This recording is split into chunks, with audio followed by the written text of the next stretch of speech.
Del tercer mandamiento, santificarás las fiestas. El punto 2178 nos ofrece varios textos que ya examinamos en el programa anterior sobre cómo la Asamblea Cristiana, ya desde la edad apostólica, la primera iglesia, estuvo convocada, tenía esa llamada de convocatoria a la asistencia dominical. Los cristianos se reunían para la escucha de la palabra, no sin problemas, que esto bueno también es recordarlo, que aquí se nos ofrece un texto de Hebreos 10:25, donde dice: no abandonéis vuestra asamblea, como algunos acostumbran a hacerlo, antes bien, animaos mutuamente. Es decir, que es verdad que la primitiva comunidad cristiana nos da ejemplo de muchísimas cosas y es para nosotros un referente, pero tampoco sería correcto que tuviésemos una concepción idílica, pensando que cualquier tiempo pasado fue mejor y que estamos en un momento fatal y horroroso. Bueno, un momento, que en todos los tiempos ha habido problemas. Y aquí la carta de los Hebreos, ni más ni menos en aquel tiempo, dice: no abandonéis vuestra asamblea como algunos acostumbran a hacerlo. O sea, que no era una cosa pues excepcional, sino que con preocupación, dice el autor sagrado, y algunos acostumbran a hacerlo, que han hecho un hábito en su vida del alejamiento, ¿no?, de la no práctica, en vez de que la práctica sea su hábito, ¿no?, pues han hecho el hábito contrario. Bueno, por lo tanto, ¿no?, creo que es bueno que tengamos en cuenta que siempre hemos sido tentados, el hombre siempre ha sido tentado contra este mandamiento. Es verdad que a lo largo de la historia de la Iglesia ha habido momentos y situaciones en las que sociológicamente, pues digamos que la vivencia del domingo nos ha ayudado mucho a asistir a la Santa Misa. Como se dice popularmente, hay contextos, lugares en los que parece que los zapatos te llevan a misa. Que los zapatos te llevan a misa, pues porque, bueno, parece que todo confluye en ello. En otros contextos y lugares parece que los zapatos te sacan de misa, te sacan fuera de la iglesia, que igual es otro momento también histórico, ¿no? O sea, hay cristianismos más sociológicos y contextos sociológicos en los que la vivencia del domingo ha podido ser más fácil o menos fácil, ¿no? Pero yo creo que lo que está claro es que hay que hacer de la necesidad virtud, y también de los contextos sociológicos en los que no es nada fácil, ¿no?, la asistencia dominical a la Eucaristía, por la cantidad de ofertas que existen para un joven, pues en un domingo que parece que está lleno de incitaciones por aquí y por allá, por la forma de diversión, porque resulta que cuando amanece el día parece que el domingo ha terminado, con la cantidad de ofertas contra cristianas, ¿no?, o por lo menos que son de espaldas, ¿no?, a una vivencia cristiana del domingo. Pues sencillamente hay que decir que bien, de acuerdo, porque en este contexto con nuestro, que también los ha habido, como dice este texto de la carta a los Hebreos, también ha habido contextos complicados. Se trata de hacer de la necesidad virtud, partiendo del momento presente, no renegando de él, cogiendo el toro por los cuernos y diciendo: el Señor quiere que yo florezca en este momento determinado, ¿no? Bueno, esta es la afirmación que tenemos que hacer. Aquí se ofrece, es lo que no habíamos dejado sin comentar, se ofrece un texto de un autor anónimo. Un autor anónimo es un sermón dominical en el que se dan una serie de consejos para asistir a la Santa Misa, cómo asistir bien y cómo participar en ella adecuadamente. Lo leo y lo comentamos. La tradición conserva el recuerdo de una exhortación siempre actual: venir temprano a la iglesia, acercarse al Señor y confesar sus pecados, arrepentirse en la oración, asistir a la sagrada y divina liturgia, acabar su oración y no marcharse antes de la despedida. Lo hemos dicho con frecuencia: este día os es dado para la oración y el descanso. Es el día que ha hecho el Señor, en él exultamos y nos gozamos. Autor anónimo, sermón dominical, así lo ha traído aquí a colación el catecismo. La primera cosa que llama la atención de ese texto, lo que dice venir temprano. Es curioso esto, venir temprano a la iglesia, una primera invitación que nos hace. Bueno, hay que decir que el acudir temprano a la Santa Misa, este consejo tan evidente, bueno, pues es que tiene su razón de ser, ¿no? La razón de ser de que la Santa Misa debe de tener una preparación no ya remota, sino inmediata. Claro que hay una preparación más remota a la Santa Misa, ¿no? Por eso también se nos pide pues una hora de ayuno eucarístico, ¿no? Pero también hay una preparación inmediata, que es la que tiene lugar dentro del mismo templo, en la misma iglesia. También es verdad que una persona, según se va acercando a la iglesia, sabiendo que se va acercando, que va a acudir a la Santa Misa, pues si puede, es bueno que vaya también en un tono interior de oración, vaya haciendo pues sus jaculatorias, vaya pidiendo al Señor que le prepare para recibirle. Sí, también ese desplazamiento ante la iglesia puede formar parte de esa preparación inmediata. Pero es importante que exista esa preparación inmediata. Porque si alguien entra en un templo y encima llega tarde, y allí ya ha comenzado la liturgia, ¿no? Y incluso los ritos iniciales ya se los ha saltado. Entonces ya entra y están hablando, entra y están diciendo unas oraciones. Es muy fácil que esa persona entre al templo con sus cosas en la cabeza dándoles vuelta, esté allí y luego salga con las cosas que tenía en la cabeza y sigue con ellas. Es decir, ha asistido a la liturgia, pero la liturgia no ha entrado en él, no ha hecho ese esfuerzo de ponerse en presencia de Dios para participar en la Eucaristía. Que no es lo mismo asistir que participar, no es lo mismo. Entonces, para pasar de la mera asistencia a la participación, esa preparación inmediata es importante. Es lo que decía Santa Teresa de que había que dejar el perrito en la puerta del templo, como la imaginación, que hay que hacer un esfuerzo de que la imaginación no nos esté distrayendo, ¿no? Impidiendo estar con el Señor. Y entonces decía ella, como el perro que hay que dejarlo a la puerta de la entrada, y nosotros no queremos que el perro entre dentro de la iglesia, no nos parece indigno. Algo así también debe de existir un esfuerzo de que esa imaginación no nos impida estar con el Señor. Ya sabemos, estoy seguro que muchos oyentes están diciendo, pues yo con mi imaginación no puedo, porque es que tengo una imaginación que está siempre ahí. Bien, de acuerdo, o sea, no está en nuestra mano dirigirla y gobernarla como otros aspectos de nuestra vida. Hay algo de incontrolable, ¿no?, en nuestra imaginación, que es la loca de la casa, ¿no? Pero aunque sea en deseo, en desideratum, ¿no?, aunque sea en nuestra intención de partida, sí debe de existir un momento en el que nosotros, como si estrujásemos la esponja para querer llenarla después de agua limpia, para estar plenamente abiertos a la palabra del Señor que se nos va a dirigir, ¿vale?, para estar plenamente abiertos a su mensaje, primero queremos tener un momento en el que estrujemos esa esponja de la imaginación, estrujarla en un acto de presencia de Dios, ¿no? Señor, vengo ante ti para que tú me hables en tu mensaje. Ya sé que tengo muchas preocupaciones y cosas en la mente, y después de esta Eucaristía tengo intención de hacer esto y lo otro, pero ahora lo pongo todo en tu presencia. Mi vida, mis preocupaciones, las pongo ante ti. Y ahora vengo aquí a ver qué quieres decirme. Habla, Señor, que tu siervo escucha. O sea, esto es importante. Cuando alguien va a la Eucaristía, no digo que tengan que ser con estas palabras que yo acabo de pronunciar, ¿no?, pero sí con esta actitud. Señor, habla, que tu siervo escucha. Aquí están mis situaciones, mis preocupaciones, las pongo en tus manos. Esa actitud debe de existir. De lo contrario, es fácil que asistamos, pero no participemos y nos resbale lo que allí se diga, ¿no? Entro con la mía y salgo con la mía. Eso es una realidad. ¿Qué quiere decir esto? Porque el consejo de venir temprano se aplica a esto.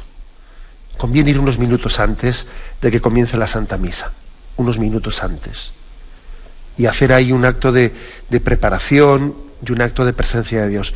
Incluso recuerdo que, estando en el seminario, el director espiritual, explicándonos la importancia de esta preparación de la Santa Misa, nos dijo una cosa que a mí me sorprendió, Y nos dijo que si hubiese que elegir, que no es cuestión de tener que elegir, las dos cosas son buenas, luego hay que elegir las dos, pero él decía, si hubiese que elegir, ¿qué es más importante? ¿El tiempo de preparación previa a la misa o el tiempo posterior de acción de gracias? Él decía, nuestro editor espiritual, que le parecía todavía más importante el tiempo de preparación para la misa. Que quizás tradicionalmente, bueno, pues le damos más importancia a la acción de gracias de después, ¿no? Digo tradicionalmente más que actualmente, pero bueno. Pero él decía, me parece más importante el tiempo de preparación. Porque si alguien está bien preparado, aunque después no tenga el tiempo que él quisiera tener de acción de gracias después de comulgar, mal que bien, él ya ha recibido bien el don. Aunque se haya quedado con deseo de disfrutarlo más, pero ya lo ha recibido bien.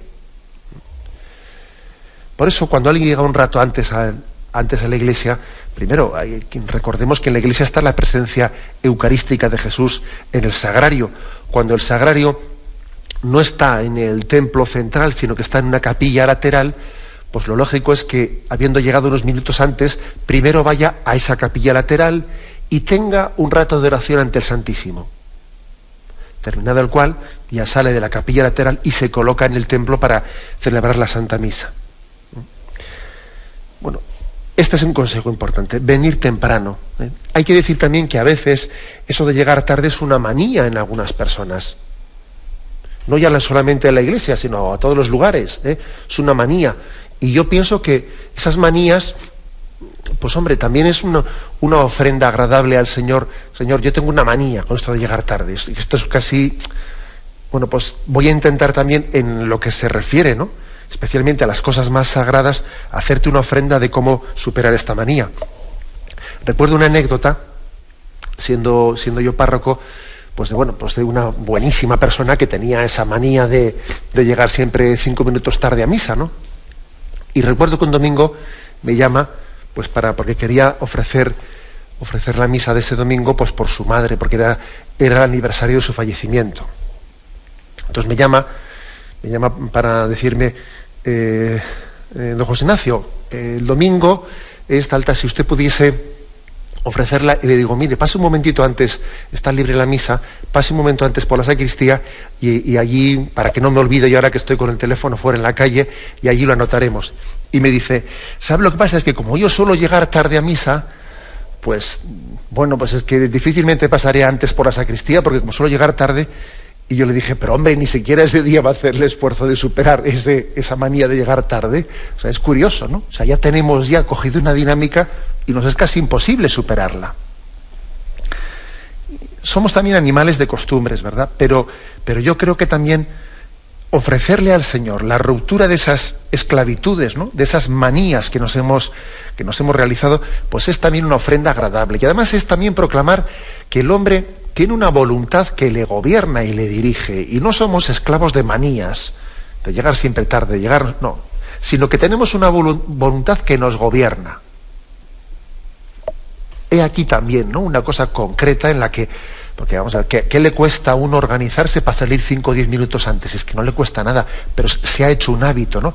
Bien, ejerzamos el señorío, que yo creo que también es un acto de ejercer el señorío, el que yo gobierne el tiempo y no me sienta arrastrado en él.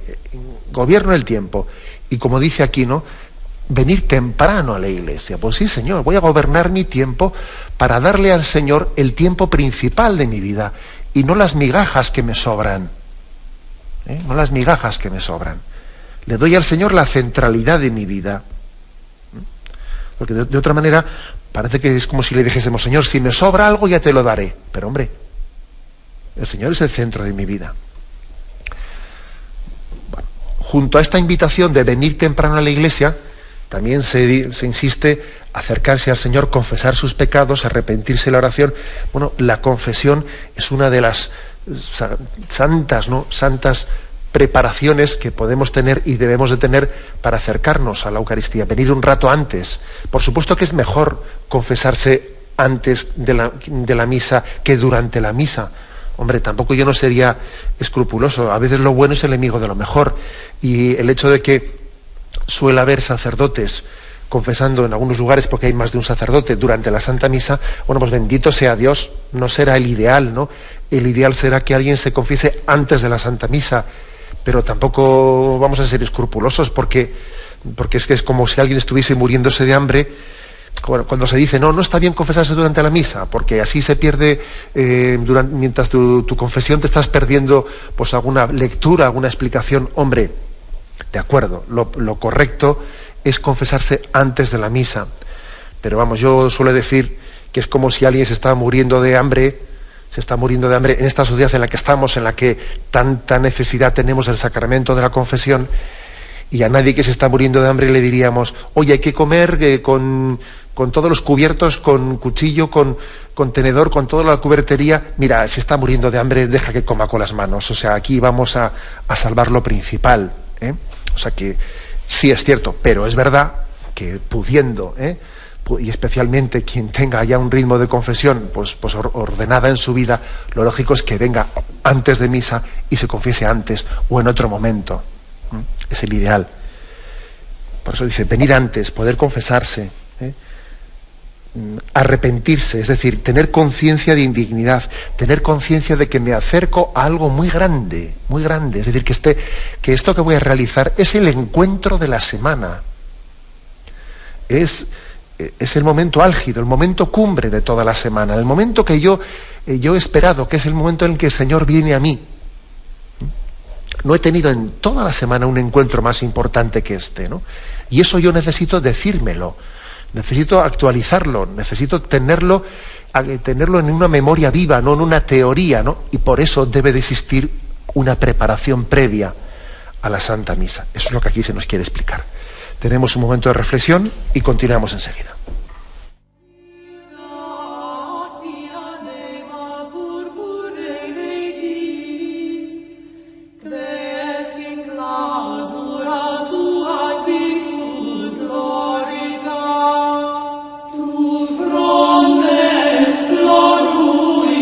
Menos que una hora o 3/4 de hora o el tiempo que sea, ¿no? Sino que la misa bien celebrada es la que está integrada en el descanso dominical.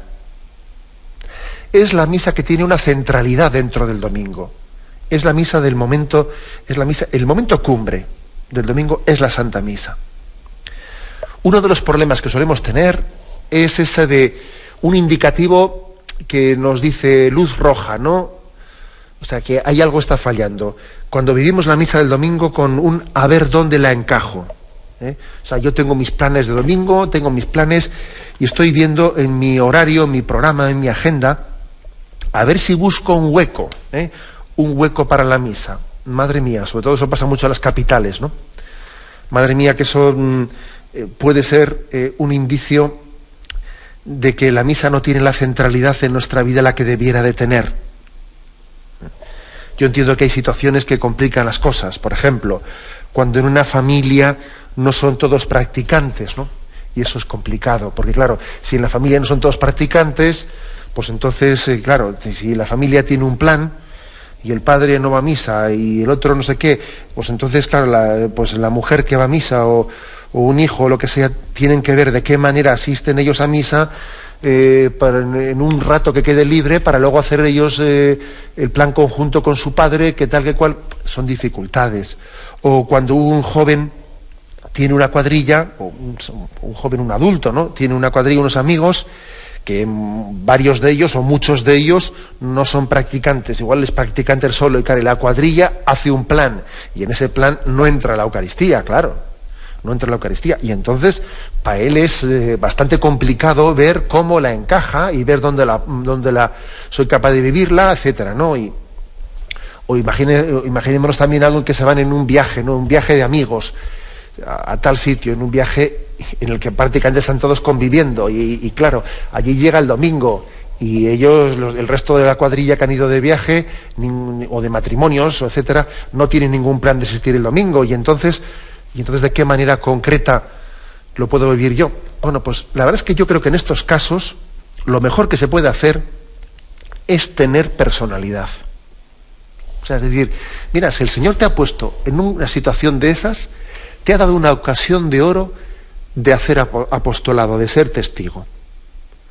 Porque es que si en un sitio así, ¿no? si en una situación como esa, pues ha ido un grupo de matrimonios de viaje o de vacaciones, si tú ahí pretendes vivir la misa dominical ocultando un poco eso de una manera un poco vergonzante delante de los matrimonios, amigos tuyos o lo que sea, que ellos no van a misa, va a ser complicadísimo. Vas a estar viendo a ver cómo metes con calzador la misa en una esquina y te vas a violentar y al final seguro que vas a acabar fallando más de un domingo, ¿no?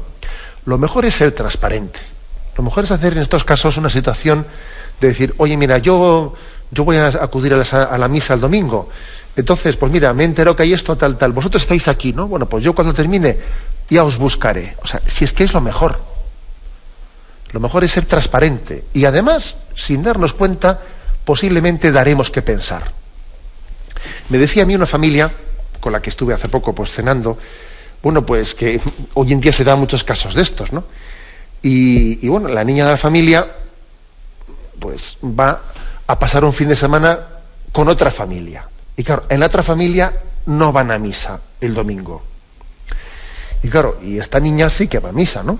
Pero claro, ahí está con unas amigas suyas, una amiga, pues que no. Entonces, ¿cómo se solventa un asunto como ese?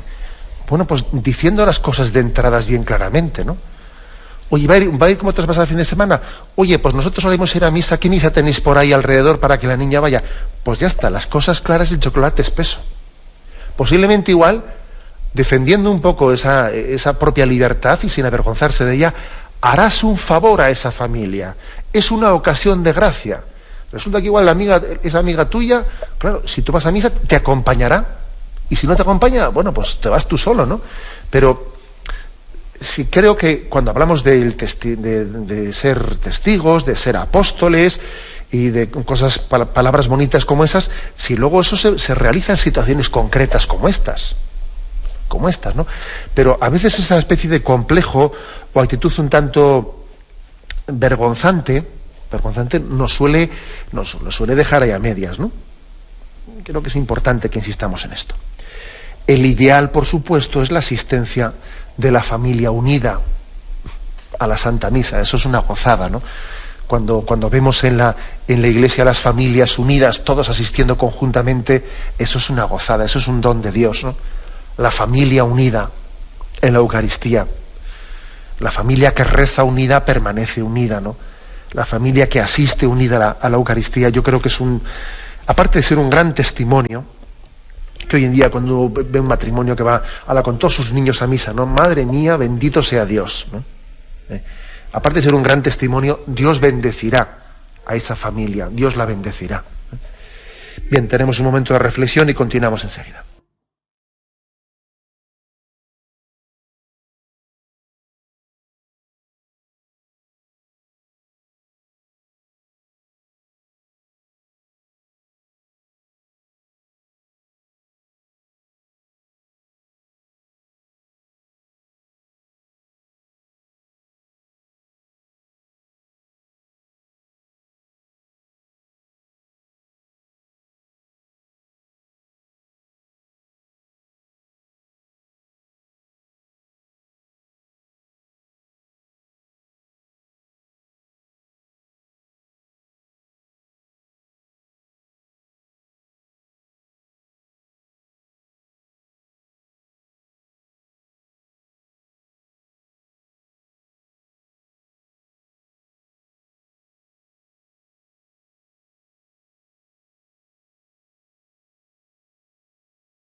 Y concluimos en la explicación de este punto 2178, en el que el Catecismo, decíamos antes, nos ofrece pues un texto de un autor anónimo en el que da una serie de consejos de cómo participar bien de la Eucaristía dominical, ¿no?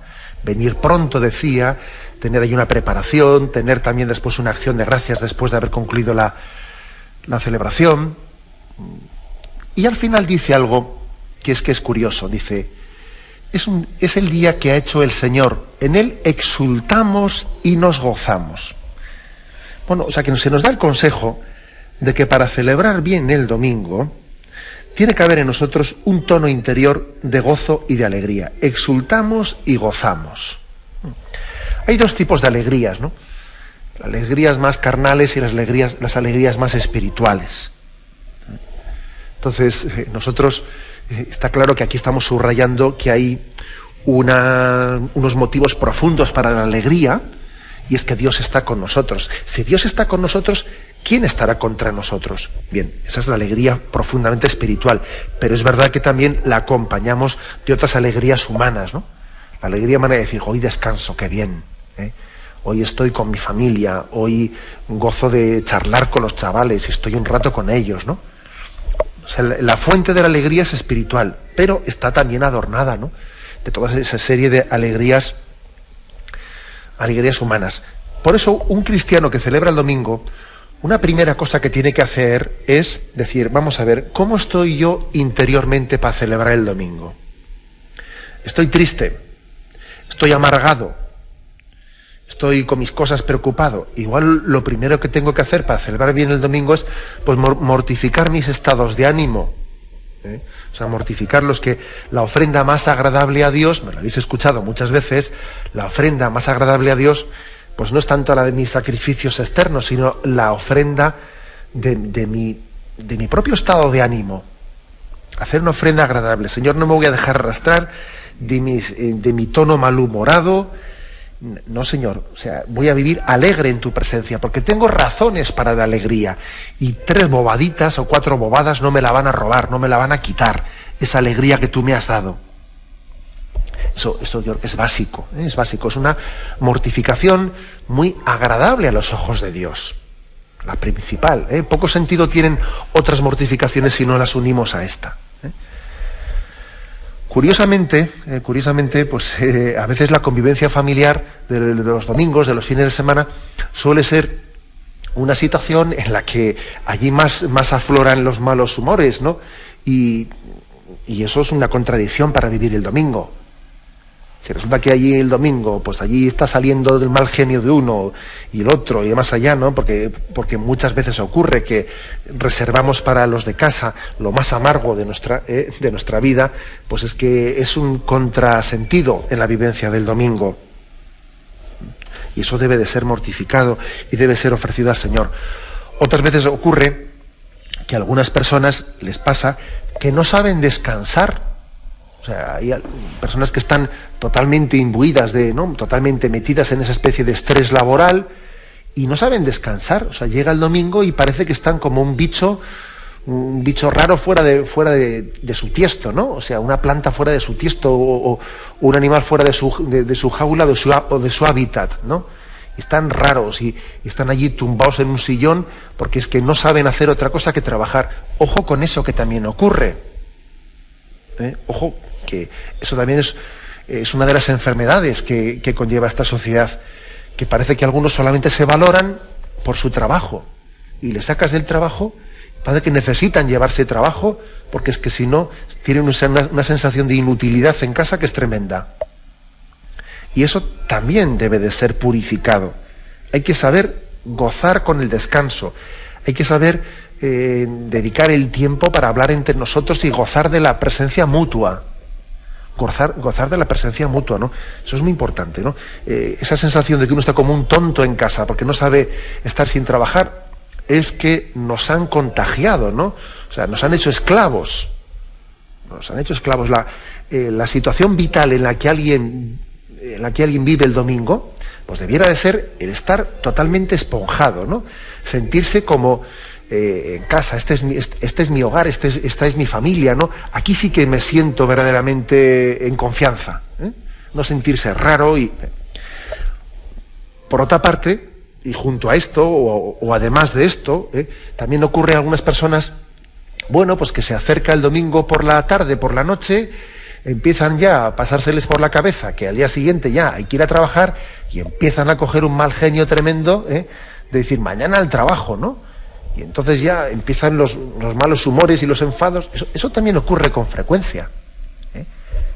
Eso ocurre cuando van finalizando las vacaciones y uno ve que se acerca el trabajo, o el domingo ya a esa hora de la cena, que es que también es una especie de falta de autocontrol, ¿no? Resulta que durante el fin de semana no sé descansar y luego llega el domingo a la noche y ya me empieza a poner de mal genio porque mañana me toca ir a trabajar. Pero hombre, es decir, creo que tiene que haber, para vivir bien el domingo, tiene que haber también una educación de nuestros sentimientos interiores. Y sobre todo, educarnos en la alegría espiritual.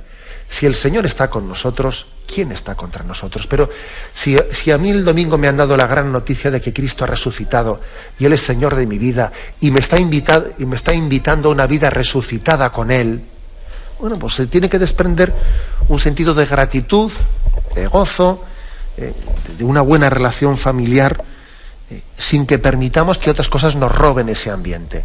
Buenos días, monseñor. Soy Luis Ignacio. Adelante, Luis Ignacio. Mire, era comentar costumbres que hay en algunos pueblos. Yo no sé si solo se circunscribe estas costumbres a Castilla o a toda España. Y es que, por ejemplo, llega el matrimonio a misa, la mujer se pone delante y él se va atrás con todos los hombres. Pero no solo eso, sino que llega a la hora de la homilía y los hombres se salen fuera a echar un cigarrillo. Y son cosas que me parecen curiosas, porque luego va un matrimonio, por ejemplo, de ciudad, como nosotros, a misa a ese pueblo, nos ponemos juntos delante, como siempre, delante o en el sitio que sea, y parece como que te miran un poco raro. Ya. Nada más. De acuerdo. Pues bien, ese tipo de costumbres, que además también, bueno, pues en la misa dominical, pues yo igual no las he visto tanto, pero en los funerales, por ejemplo, sí que se ve claramente en muchos lugares. Yo, la verdad es que lo diría que me parece que son unas ciertas costumbres machistas, del peor machismo que a veces se ve y se arrastra en nuestra cultura, ¿no? Que parece que el machito ibérico, y perdón por la expresión, que el machito ibérico no puede ser religioso y que la mujer no te arrastre a misa, y entre los hombres se hacen comentarios de esos, ¿qué? Ya te arrastró la mujer y no sé qué. O sea, es decir, que tenemos más imagen, pero es que es mucha imagen, ¿no? La que a veces nos está quitando nuestra libertad e incluso la libertad de expresar nuestros convencimientos religiosos, que están totalmente esclerotizados en ese tipo de costumbres tan bobas, ¿no? Que parece que le han dado a la mujer el rol religioso y el hombre tiene que ir un poco de escéptico. Creo que también vivir en familia, la Eucaristía rompe esos roles tan machistas y tan bobos, ¿no? Que nos quitan hasta la libertad de expresar nuestra propia fe, así de claro. Bueno, adelante, damos paso a un siguiente oyente. Buenos días. Sí, buenos días. Buenos días, le escuchamos, sí. ¿Con quién hablamos? César, soy de Málaga. Adelante. Yo tengo unas 3 preguntas para hacerle. Vamos. Una de ellas, yo pertenezco a un grupo de la Renovación Carismática Católica. Con lo que usted dice de vivir el gozo de la misa antes, durante y después, nosotros eso lo ponemos muy en práctica, como usted sabrá. Hay cosas que, una de las preguntas que yo le quiero hacer es, ¿por qué cuando el sacerdote dice por Cristo, con Él y en Él, no, eso no se dice, no lo dice toda la comunidad en conjunto? Él está diciendo oremos, ¿no? Uh-huh. Eso por un lado. Por otro lado, cuando se reza el Padre Nuestro, en lugar de rezarlos todos unidos, tomados de la mano, ¿por qué lo hacemos cada cual por su lado? O sea, alzamos las manos, pero cada cual por su lado, en lugar de estar unidos como familia católica que somos. Y la otra, hay ministros de la Iglesia de que están pendientes de la hora de no extralimitarse porque hay gente que se tiene que ir. Eso yo varias veces me sucedió a mí y yo le he dicho, digo, si Dios de todo el tiempo del mundo, ¿por qué nosotros somos mezquinos? La Iglesia no se cierra, y que se quiere ir antes porque tiene que hacer cosas, que se vaya. ¿Por qué se permiten esas cosas? Gracias. Gracias a usted. Bueno, ahora comenzando por esto último, pues sí es cierto que los sacerdotes a veces suelen tener presiones de que alguien les diga, oiga, que no se pase de tal hora, etcétera. Incluso si la misa se ha alargado un poco, pues tiene que escuchar comentarios y cosas por el estilo. Incluso voy a decir que yo mismo como obispo me ha ocurrido llegar a algún lugar Y antes de entrar en una celebración, pues salirte allí a recibir el alcalde o lo que sea en el pueblo, y va el alcalde y te pregunta, ¿y esto cuánto va a durar? Y yo digo, Dios mío, pero ¿cómo le puede hacer esa pregunta al celebrante, no? O sea, es decir, sí que arrastramos esa cultura de ser cicateros, ¿no? Ahí por 5 minutos, que es ridículo, ¿eh? Es ridículo, ¿no? Yo creo que es bueno que poner al descubierto esa contradicción que decía el oyente. Vamos a ver, con respecto a las otras dos consultas que ha hecho. El por Cristo, con Él y en Él, ciertamente la liturgia católica se dice explícitamente que lo dice el sacerdote presidente, ¿eh? Y el pueblo responde amén. Ese amén, tenemos un testimonio, tenemos varios testimonios de la liturgia primitiva que siempre fue así, ¿eh? Incluso hay algunos testimonios que dicen que conmovía escuchar cómo toda la asamblea respondía amén a la ofrenda del sacerdote por Cristo, con Él y en Él, ¿no? Desde los primeros siglos de la Iglesia fue así, ¿no? Luego ya este es un argumento determinante. El sacerdote ofrece a Cristo al Padre. Es verdad que el sacerdote, también los participantes en la Eucaristía están ofreciendo a Cristo, es verdad, pero el sacerdote que preside está actuando en cuanto Cristo cabeza, y por lo tanto él tiene un puesto especial en ese ofrecimiento. Por ejemplo, en otra parte de la misa dice: orad, hermanos, para que este sacrificio mío y vuestro, podría decir nuestro, ¿no? Pero no, dice mío y vuestro. ¿Por qué se dice este sacrificio mío y vuestro? ¿O por qué es Él el que dice por Cristo, con Él y en Él? Porque se destaca ese ministerio recibido por el sacramento del orden, por el cual el sacerdote pues tiene una posición muy principal en ese ofrecimiento. Pero en esa respuesta amén, dicha con toda la fuerza, en esa respuesta de amén, que a veces cuando se canta se repite 3 veces amén, amén, amén, en esa respuesta el pueblo fiel, el pueblo sacerdotal, se une a ese ofrecimiento. La siguiente pregunta era: ¿por qué en el Padre Nuestro no nos unimos las manos o lo que sea? Bueno, en la liturgia no obliga a hacer tal signo, se podrá hacer en alguna ocasión especial, pero hay que decir que el hecho de que físicamente no se pida tal cosa no quiere decir que espiritualmente exista de hecho exista tal misterio de unión entre nosotros, ¿no? Porque si llamamos todos juntos Padre Nuestro, evidentemente somos hermanos entre nosotros, ¿eh? Sin que exista la obligatoriedad, ¿no?, pues de expresar esa unión pues agarrándose de la mano, ¿eh? Pero espiritualmente ya lo es así, ¿eh? Ya lo es así. Y quizás en alguna celebración especial se puede significar y se puede simbolizar, pero de hecho estamos unidos interiormente, ¿no?, desde el momento en que a Dios le invocamos como Padre.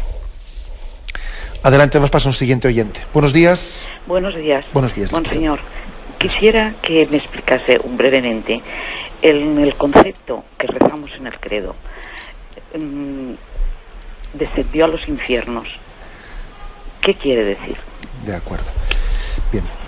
En su día explicamos ese tema en el catecismo y lógicamente lo voy a hacer muy brevemente. Descendió a los infiernos se refiere en el momento en que Cristo muere, esos 3 días o menos, esas horas en las que, aunque no fueron 3 días completos, en los que Cristo falleció, el alma de Cristo estaba separada de su cuerpo. El alma de Cristo, unida sustancialmente al Verbo, se separó del cuerpo. Y entonces Cristo, ¿no?, ese alma de Cristo separada del